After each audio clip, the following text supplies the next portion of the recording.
Quand les affections familiales se laissent convertir au témoignage de l'Évangile, elles deviennent capables de choses indispensables et elles font toucher des doigts les œuvres que Dieu effectue dans l'histoire. Ainsi, le sourire d'une famille est capable de vaincre la désertification de nos villes. C'est ce qu'a dit le pape François dans sa catéchèse de l'audience générale qui s'est tenue ce matin sur la place Saint-Pierre en présence d'environ 20 000 fidèles. Poursuivant les réflexions sur la famille, le pape a commencé à analyser la façon dont la famille vit la responsabilité de communiquer la foi. Quand Jésus dit « Celui qui aime son père ou sa mère plus que moi n'est pas digne de moi », il ne veut pas effacer le 4e commandement « Honore ton père et ta mère », qui reste le premier grand commandement envers les personnes, mais les liens familiaux à l'intérieur de l'expérience de la foi et de l'amour de Dieu sont remplis d'un sens plus grand et apprennent à aller au-delà d'eux-mêmes pour créer une paternité et une maternité plus grande et pour accueillir comme frères et sœurs même ceux qui sont aux marges de tout lien. Car joindre les liens familiaux à l'alliance avec le Seigneur les protège de l'égoïsme et les rend espoir pour la terre, même dans nos villes désertifiées par le manque d'amour. Le sourire d'une famille est capable de vaincre cette désertification de nos villes. Telle est la victoire de l'amour de la famille.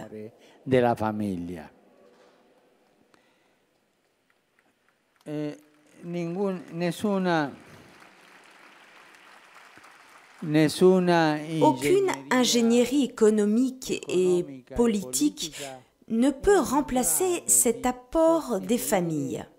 Le projet de Babel édifie des gratte-ciel sans vie. L'Esprit de Dieu, au contraire, fait pousser des fleurs dans le désert. Nous devons sortir des tours et des chambres blindées des élites pour fréquenter à nouveau les maisons et les espaces ouverts des multitudes, ouverts à l'amour de la famille. Là où il y a une famille avec amour, a conclu le pape François, celle-ci est capable de réchauffer le cœur de toute une ville avec son témoignage. In questi giorni, anche in Estremo Oriente, si ricorda la conclusione della Seconda Guerra mondiale. Nous nous souvenons tous des conséquences de la Seconde Guerre mondiale. Rinnovo la mia fervida preghiera al Signore di tutti. Je renouvelle ma fervente prière au Seigneur pour que, par l'intercession de la Vierge Marie, le monde d'aujourd'hui n'ait plus à exprimer les horreurs et les effroyables souffrances de ces tragédies.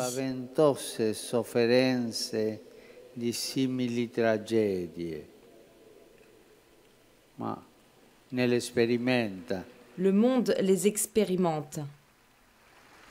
Questo è anche il permanente anelito dei popoli, in particolare di quelli che sono. C'est aussi le dernier souffle des peuples, en particulier de ceux qui sont victimes des sanglants conflits en cours.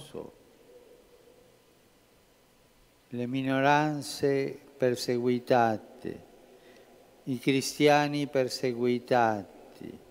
Les minorités persécutées, les chrétiens persécutés, la folie des destructions, et puis ceux qui fabriquent des armes et des armes ensanglantées, des armes baignées dans le sang de tant d'innocents. Arme sanguinate.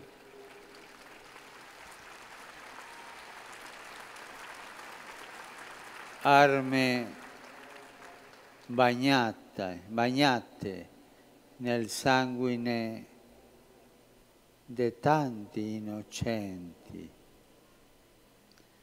Mai più la guerra è il grido accorato che Mais plus jamais la guerre. Le cri de nos cœurs et de ceux des hommes et des femmes de bonne volonté s'élève vers le prince de la paix. Sale al principe della pace.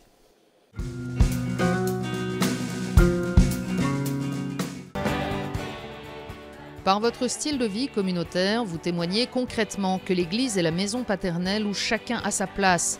Appelez tout le monde, les bons et les moins bons, et accueillez-les sans les juger. C'est ce qu'a dit le pape aux 9000 membres des cellules paroissiales d'évangélisation rassemblées salle Paul VI pour célébrer l'approbation définitive de leur statut par l'Église. Vous avez la vocation d'être comme une semence à travers laquelle la communauté paroissiale s'interroge sur son action missionnaire. Pour cette raison, vous devez entendre l'appel irrésistible à aller à la rencontre de tous et annoncer la beauté de l'Évangile. En restant à l'écoute de la voix de l'Esprit Saint, vous pourrez parcourir des sentiers encore peu fréquentés et qui sont essentiels pour l'évangélisation, a ajouté le pape. L'expérience des cellules, qui consiste à se retrouver dans les maisons pour partager les joies et les attentes qui habitent le cœur de chacun, est une expérience authentique d'évangélisation très similaire à ce qui se vivait dans les premiers temps de l'Église. Ce mode de vie, qui permet d'accueillir chacun sans juger personne, est une expérience de la présence de Dieu et de l'amour des frères. Et dans l'Eucharistie, qui est le cœur de l'évangélisation, nous expérimentons l'amour qui n'a pas de fin, a ajouté le pape. Donnons le signe concret que l'Église est la maison paternelle où il y a une place pour chacun avec les difficultés de sa vie. Ce témoignage, l'Église est la maison paternelle, il y a une place pour chacun. Et Jésus dit dans l'Évangile, appelez le bon et le mauvais, tous, il n'y a pas de différence. Dieu n'est pas enfermé en lui-même, mais il s'ouvre et se met en relation avec l'humanité, alors que notre péché, lui, nous replie sur nous-mêmes et nous enferme. C'est ce qu'a expliqué le pape François ce dimanche avant la prière de l'Angélus, en commentant le récit de la guérison d'un sourd-muet par Jésus. Cet événement prodigieux montre comment Jésus rétablit la pleine communication de l'homme avec Dieu et avec les autres hommes. Dieu dépasse l'abîme de l'infinie différence entre lui et nous et vient à notre rencontre. Pour réaliser cette communication, Dieu se fait homme en Jésus, le grand constructeur de ponts qui construit en lui-même le grand pont de la pleine communion avec le Père. Mais cet évangile nous parle aussi de nous. Souvent, nous sommes repliés et fermés sur nous-mêmes et nous créons de nombreuses îles inaccessibles et inhospitalières.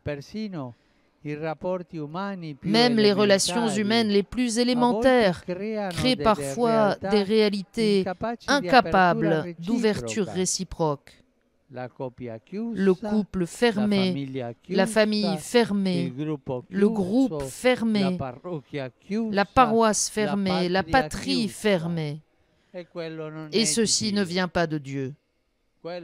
C'est notre péché, le nôtre. Et pourtant, a conclu le pape, à l'origine de notre vie chrétienne, dans le baptême, par la répétition du geste de Jésus qui touche les oreilles et les lèvres et de la parole « Ouvre-toi », nous sommes guéris de la surdité et du mutisme. Nous pouvons écouter la parole de Dieu et la communiquer à ceux qui ne l'ont jamais entendue ou qui l'ont oubliée et étouffée sous les préoccupations et les séductions du monde. Après l'Angélus, le pape a lancé un appel pour la réconciliation entre le Venezuela et la Colombie. Il a aussi mentionné la béatification à Gérone en Espagne de 2 religieuses martyrisées durant la guerre civile, dont le témoignage héroïque peut donner force et espérance à tous ceux qui sont aujourd'hui persécutés en haine de la foi chrétienne.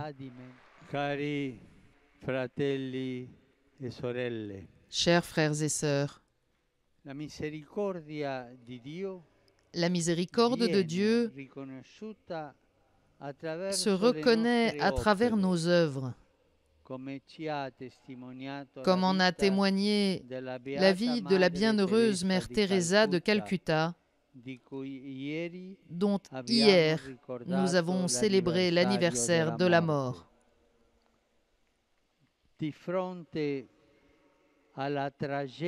Devant la tragédie de dizaines de milliers de réfugiés qui fuient la mort par suite de la guerre ou de la famine et qui se mettent en route vers une espérance de vie, l'Évangile nous appelle, nous demande d'être les prochains des plus petits et abandonnés, de leur donner une espérance concrète. Il ne suffit pas de dire courage, patience. L'espérance chrétienne est combative avec la ténacité de celui qui va vers une destination sûre. Ainsi, à l'approche du jubilé de la miséricorde, j'adresse un appel aux paroisses, aux communautés religieuses, aux monastères et aux sanctuaires de toute l'Europe, afin qu'ils expriment le caractère concret de l'Évangile et accueillent une famille de réfugiés.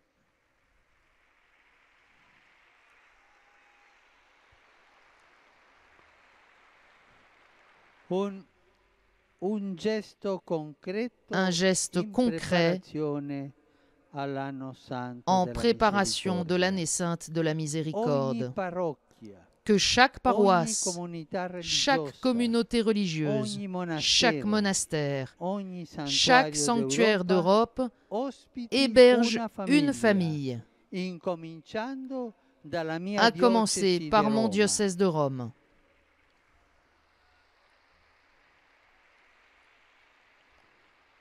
Je m'adresse à mes frères évêques d'Europe, vrais pasteurs, afin que dans leur diocèse, ils relaient mon appel, en rappelant que miséricorde, c'est le deuxième nom de l'amour. Tout ce que vous avez fait à l'un de ces petits qui sont mes frères, les plus petits, c'est à moi que vous l'avez fait. Et les deux paroisses du Vatican accueilleront aussi ces jours-ci deux familles de réfugiés.